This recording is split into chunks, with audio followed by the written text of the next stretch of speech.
ஓம் நமோ நாராயணாய நமக.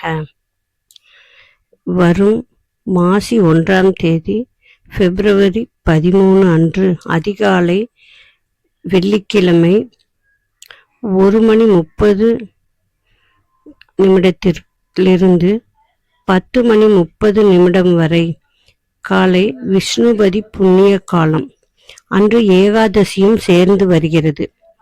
ஒரு விஷ்ணுபதி புண்ணிய காலம் என்பது பல ஏகாதசி விரதத்திற்கு சமமானது. இந்த நாளில் பெருமாளின் சக்தி அதிகமாக இருக்கும். பகவானின் அருள் நேரடியாக நமக்கு கிடைக்கும். லக்ஷ்மி நரசிம்மர் இரண்யகசிபுவை கொன்ற பிறகும் நரசிம்மருக்கு கோபம் கொழுந்துவிட்டு எரிய ஆக்ரோஷமாக உக்கிரத்துடன் இருந்தார். அப்பொழுது ரிஷிகள் தேவர்களின் வேண்டுகோளுக்கு இணங்கி மகாலட்சுமி தாயார் பக்தியுடன் தன் கணவர் அருகில் சென்றார். தாயாரின் நிழல் பட்டவுடன் நரசிம்மரின் உக்கிரம் தணிந்தது. லக்ஷ்மி தாயாரை மடியில் ஏந்தி கருணை கடலாக லக்ஷ்மி நரசிம்மராக மாறிய தருணம்தான் விஷ்ணுபதி புண்ணிய காலம் என போற்றப்படும் நாள் நேரமும் ஆகும். வருடத்தில் 4 விஷ்ணுபதி புண்ணிய காலம் வருகிறது. அது வைகாசி 1, ஆவணி 1, கார்த்திகை 1, மாசி 1 4 நாட்களில் வருகிறது.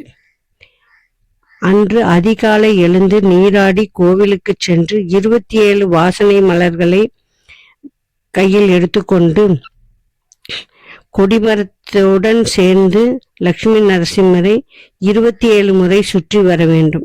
ஒவ்வொரு சுற்றுக்கும் ஒவ்வொரு மலரை கொடிமரத்தின் அடியில் வைத்து பெருமாளை கும்பிட்டு வர வேண்டும்.